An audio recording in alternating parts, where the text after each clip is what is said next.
insert ding ding ding sound from like Mike Tyson's Punch Out to indicate the win right there. So, and with that being said, we are now on to our first album of the night. Another group with some various MCs in production. In this case, Guru, the lead rapper, right, and DJ Premier is the DJ here. We'll talk a little bit about this group, but before we do, Matt, why don't you go ahead and run the numbers for us for Gang Starr? Yeah, this is Gang Starr's Step in the Arena from 1991. It comes in at number 953 in the 1990s on Best Ever Albums, number 79 in 1991, number 5,606 of all time. It's Gang Starr's second highest rated album on Best Ever Albums, behind 1998's Moment of Truth. This Step in the Arena is not on Rolling Stone's list, and Gang Starr is ranked number 998 of overall artist rankings on Best Ever Albums. Yeah, it was really going to bother me that we weren't going to cover Gang Starr or Guru as an individual. I really thought it was a pretty big omission for me in terms of running these things. So when we had bonus episodes, it was a no-brainer that we're going to cover this. I think there's a chance that we may also revisit them down the road for the album you mentioned before, Moment of Truth, as well, or Jasmine Taz by Guru. One of those is going to come up later as a bonus, I'm almost certain. So, yep. So, as I mentioned before, Guru and DJ Premier are the two members of Gang Starr. I'll do a very quick bio right here. They were known as sort of a consciousness hip-hop group, lyric-wise. Guru's real name is Keith Edward Elam, and he was actually born in Boston. And DJ Premier was born Christopher Edward Martin, and he was born in Houston. And they began working together in 1989 and released an album that year called No More Mr. Nice Guy, not to be confused with the Alice Cooper song of the same name. They had a working relationship with a label called Wild Pitch Records, and they had some small hits. But then kind of what broke them onto the scene a little bit was they contributed a song in 1990 called Jazz Thing to the Mo Better Blues soundtrack. And that was when they sort of hit a greater level of, we haven't really talked about the effect of the soundtrack in the 90s, the music soundtrack for a movie. And while that was around in the 70s and 80s, I feel the 90s is the halcyon days of that, across all genres, right? You could have one that did a mix of genres. You could have an alt rock one, a classic rock one, a hip hop oriented one. There were all these soundtracks with a mix of old songs, original songs, a mix of everything. So original songs just for the soundtrack or songs from another. So in this case, it was an original song. They go to Chrysalis Records, and that is when Step in the Arena comes in. And this is considered to be the album in which they sort of pioneered that consciousness jazz rap style, both in production as well as Guru's sort of rap flow. And I think probably that's as good a place to stop as any. I don't want to go too long on it because I want to give us some time to talk about it. So, the other thing I'd say, Matt, is a lot of people credit Gang Starr as falling in between sort of the hardcore gangster, some people call it realism rap, right? As well as sort of the pop rap that was there. There's a lot of groups in that Native Tongues family. They're not a part of that, but they're in, you know what I mean? They're kind of covering the same lane, but they kind of do their own thing. What'd you think of this one? So first of all, I have heard of Gang Starr before. Never was really familiar with their music. I actually kind of always confused them with Black Star, which is Mos Def and Talib Kweli. And that's initially, I was like, is this the Mos Def Talib Kweli group?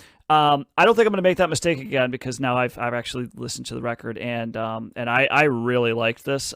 This is, you mentioned the jazz rap kind of thing, which is, similar to what we just covered with Tribe Called Quest, and I really like this style of rap. I looked at like kind of the genre, what it's called, and it just says on Wikipedia, it says East Coast hip hop, which to me it probably isn't specific enough, because there's certainly a specific vibe, and maybe what you said, maybe it's more of a consciousness rap, or jazz rap, or mixed with sort of the flow that the originators, right, of the 80s, the KRS-Ones and the Rakims, there is a lineage stylistically, right, to what they were doing. So that's, I think, where the East Coast part comes in.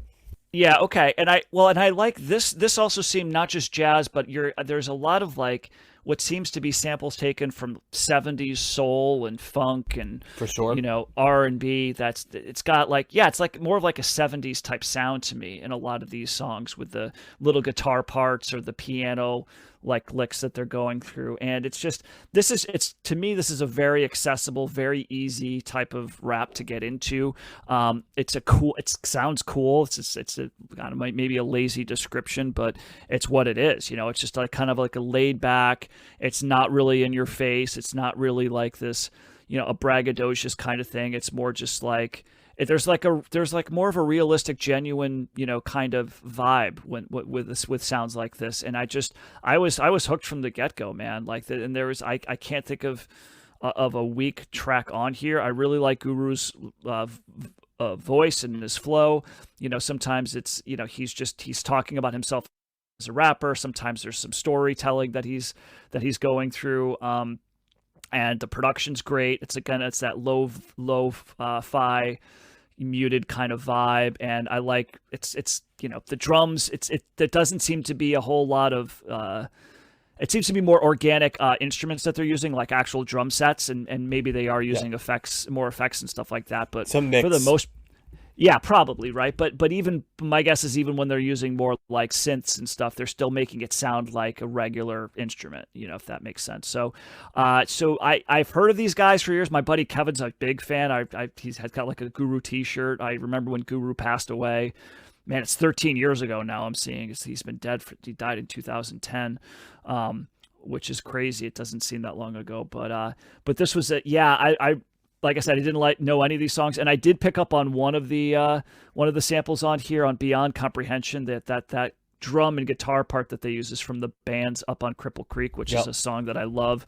And I don't remember covering that specific song. Maybe we did, maybe we We didn't. When we definitely did the did. band, but I'm like, yes, of course. Why wouldn't you sample that in a hip hop song? So I'm glad that they did it, but. Yeah, not much to dislike here. Everything was great. So yeah, big thumbs up for me.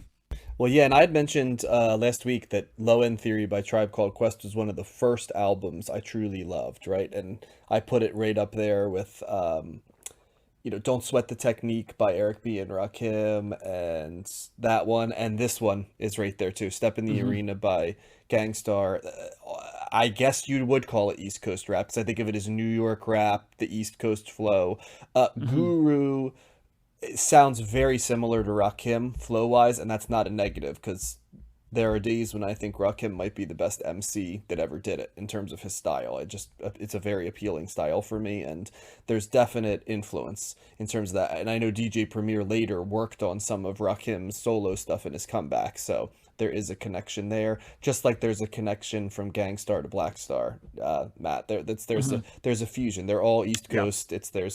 They're all offshoots of sort of this, as I mentioned before, consciousness or native tongues. But I always thought Gang Starr operated a little bit outside of that, because they do not put a lot of sort of the playfulness in it or the sex in it that we saw with Tribe Called Quest. They're not deathly serious like Public Enemy is at times, but they're reporting on what they see. They don't over dramatize their realism, but their raps are real. And Hmm. what I like is the lyrical content here.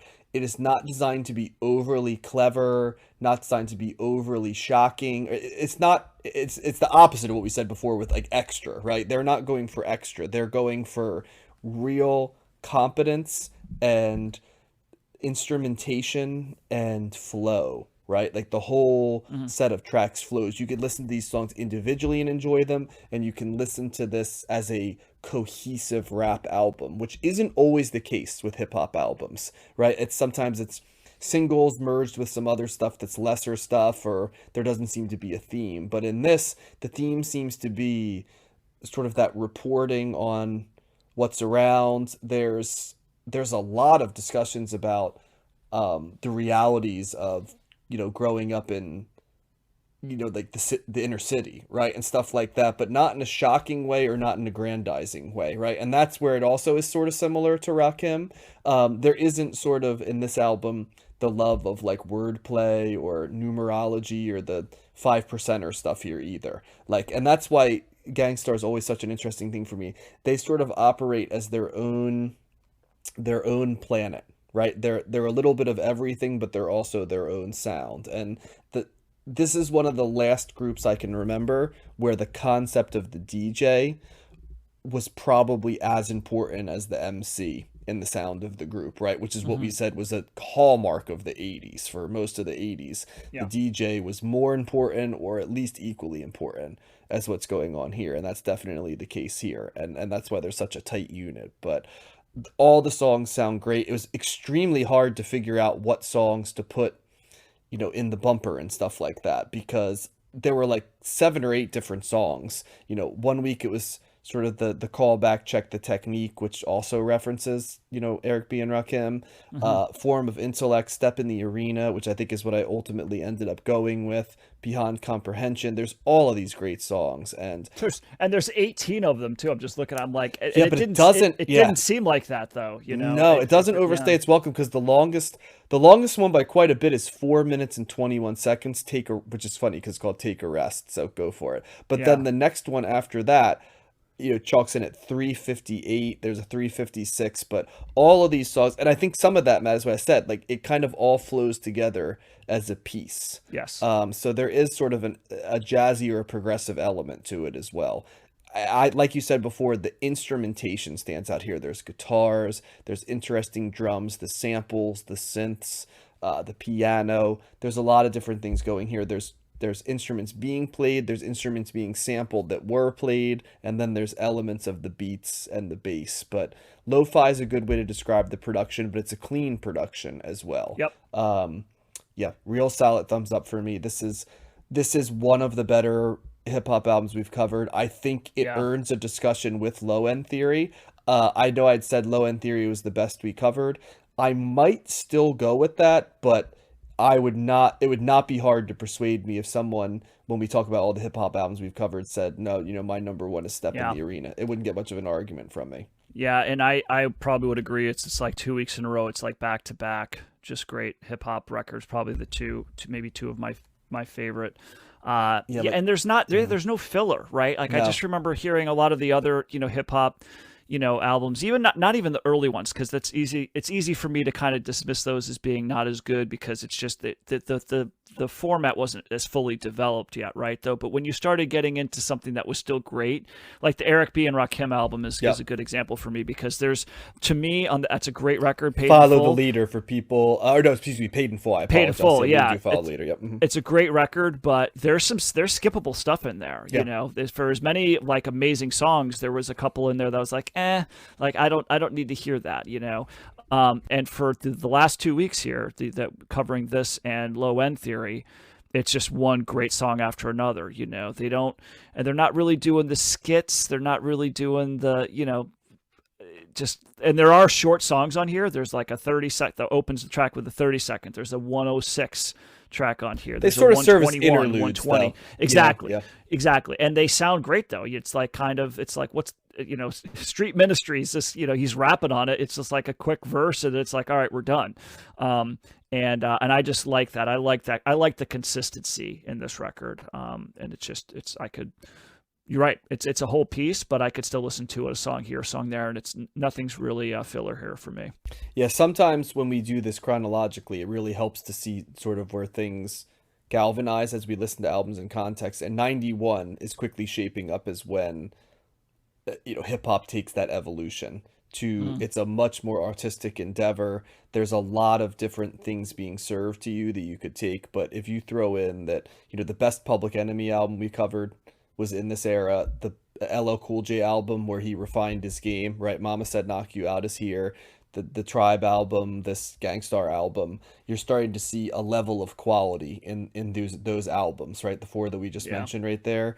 And the Public Enemy, for those who are wondering, was like it takes a nation of millions to hold us back, is what we're talking Yeah. about there. So those albums are just a step above what we covered before. And like you said, the consistency, the quality of the production, and this is the New York sound, right? Like this is what New York is bringing. And later, when there'd be all the controversy of New York and L.A. and East Coast, West Coast, and later like the South throws their hat in the ring and stuff like that. But when we're talking about like the baseline of what the New York sound is, this is what it Yeah. is. Yeah. Well, and it's funny because I'm looking at like Guru is from Boston, Right. and DJ Premier's from Houston. Houston. Yeah, Houston. Yeah. So, but they met up in New York. So, and it looks like IGN, which is I guess the video game company, they have like a media website. They named this the best hip hop album of all time in 2007.